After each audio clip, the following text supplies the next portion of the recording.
नहमदुहु व नुसल्ली व नुसल्लिम अला रसूलिहिल करीम अम्मा बाद फ़अऊज़ु बिल्लाहि मिनश्शैतानिर रजीम बिस्मिल्लाहिर रहमानिर रहीम। सहीफ़ा हुम्माम बिन मुनब्बे और आज हदीस नंबर है 6। ये हदीस माशरती बुराइयों से बचाव और उनका तदारुक के तनाज़ुर में आई है।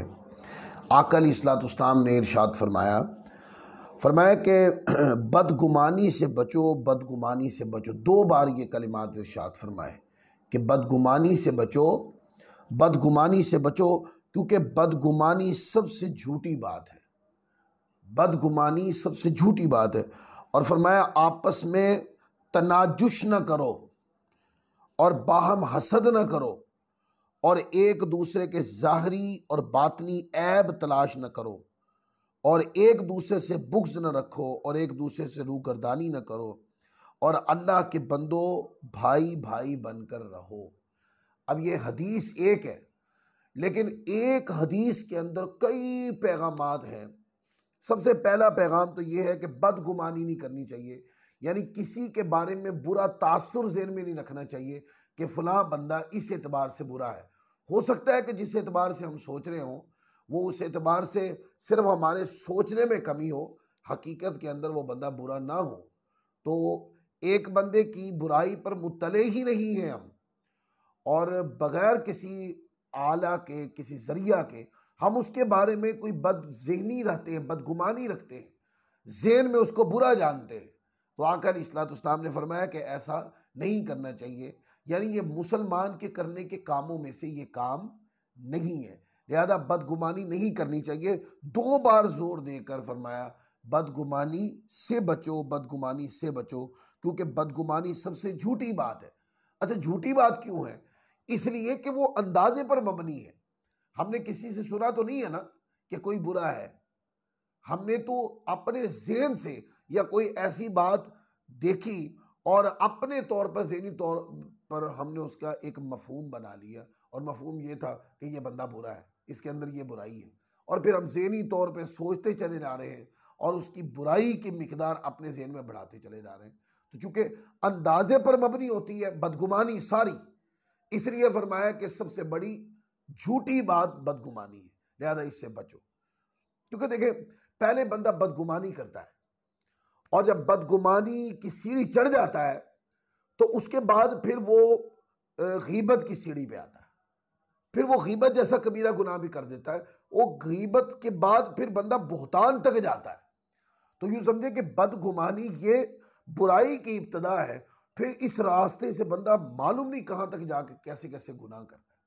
लिहाजा आका अलैहिस्सलाम ने फरमाया कि बदगुमानी से बचो, बदगुमानी से बचो, ताकि गुनाह की सीढ़ी या गुनाह की पहली सीढ़ी पर ही तुम कदम ना रख सके और बच जाओ। लिहाजा बदगुमानी बुरी, उसका दूसरा नतीजा गीबत उससे बुरी, उसका तीसरा नतीजा बोहतान उससे बुरा है।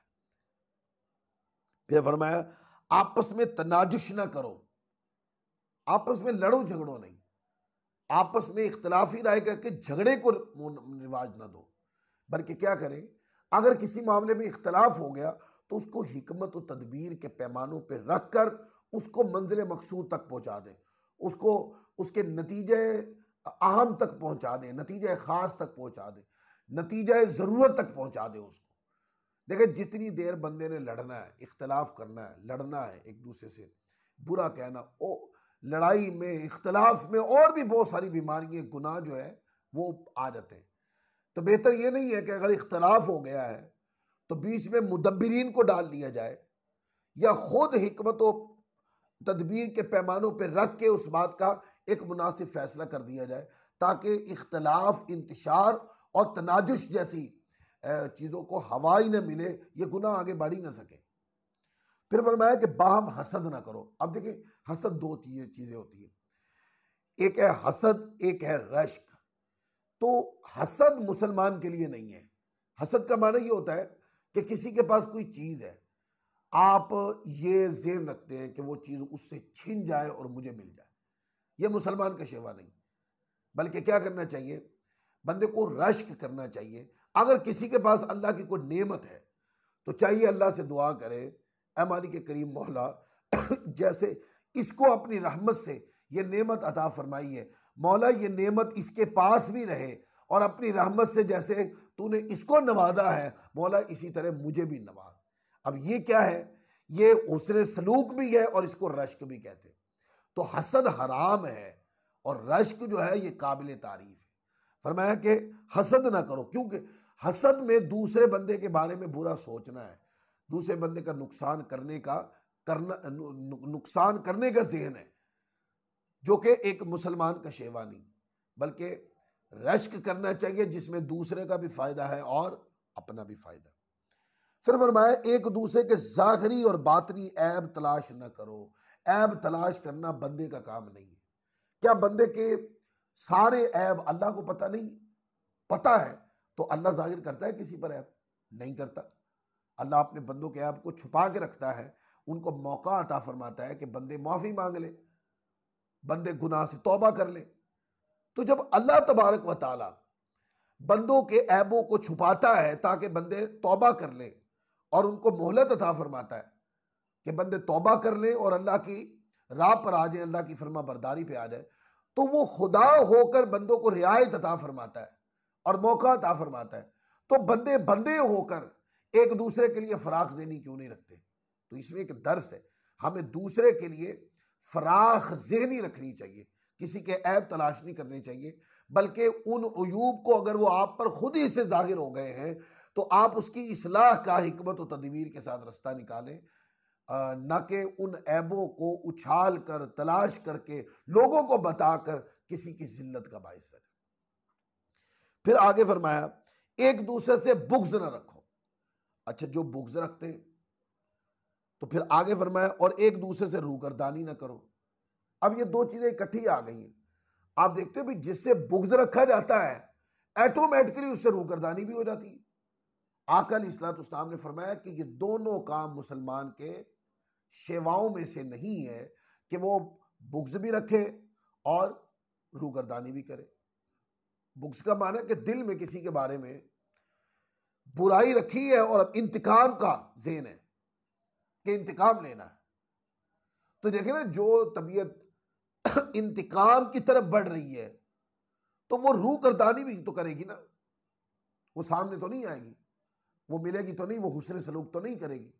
लिहाजा दोनों चीज़ों की मुजम्मत है, ना तो इंतकाम की बंदे के अंदर आग लगी होनी चाहिए, ये भी नहीं होना चाहिए, और अगर एक मिसाल किसी मौजू पे इख्तलाफ हो गया तो रूगर्दानी करके वहाँ से हर चीज़ मिटा के उठ नहीं जाना, बल्कि वहाँ बैठ कर इख्तलाफ को संजीदगी के साथ देखें और इख्तलाफ को पैमाने को समझ कर उसका मुनासिब फैसला कर दे, लेकिन रूगर्दानी करे। और मैंने ये देखा, रूगर्दानी कर जाना, मुलाकात तरक कर जाना, मुलाकात ही छोड़ देना, मिलना जुलना ही बंद कर देना, ये आपने भी देखा होगा, मैंने भी देखा है। मुआशरे के अंदर इससे इख्तलाफ बढ़ता है, कम नहीं होता। बदगुमानी बढ़ती है, कम नहीं होती। हसद और एक दूसरे के साथ लड़ाई झगड़े की फिजा बढ़ती है, कम नहीं होती। और बंदा रूगर्दानी न करे बल्कि आमने सामने आ जाए तो बहुत सारी चीज़ें वहाँ पे क्लियर हो जाती हैं। बहुत सारी चीज़ें जो बदगुमानी की बुनियाद पर इख्तलाफ का हिस्सा बनी हुई थी वो सब ख़त्म हो जाती। फिर आगे फरमाया अल्लाह के बंदो भाई भाई बन के रहो, यानी ऐ मुसलमानों तुम सब अल्लाह के बंदे हो तो तुम्हें चाहिए कि भाई भाई बन के रहो। एक दूसरे के बारे में जैसे भाई सोचता है ऐसे मुसलमानों आपस में एक दूसरे के बारे में इस तरह सोचा करो। कुरान मजीद ने आयत करीमा में ये इरशाद भी फरमाया इन्नमल मुमिनून इख्वा, के मोमिनीन आपस में भाई भाई हैं। लिहाजा जब अल्लाह ताला अज़्ज़ व जल ने मोमिनीन को आपस में भाई बना दिया तब हक ये है कि एक भाई को चाहिए दूसरे भाई के लिए कुर्बानी दे, एक भाई को चाहिए कि दूसरे भाई के लिए इज्जत के कलिमात कहे, एक भाई को चाहिए दूसरे भाई को अपने से बेहतर समझे। जब इन रुझानात को आप मुआशरे के अंदर रिवाज देते हैं तो फिर गुनाह की सतह नीचे होने लग जाती है और अच्छाई की सतह ऊपर होने लग जाती है। तो जितनी खैर खाई को, जितनी शफकत और प्यार को, जितना दरगुजर को, जितना मोहब्बत को आप ऊपर लाएंगे, रिवाज देंगे, गुनाह, बदगुमानी, झगड़ा, लान तान, ये सारी बुराइयों की सतह नीचे आती जाएगी और अच्छाइयों की सतह ऊपर चली जाएगी। ये आज की हदीस का पैगाम है। इंशाअल्लाह अगली हदीस के साथ फिर हाजिर होंगे। अल्लाह ताला हम सबको अमल की तौफीक अता फरमाए। वमा अलैना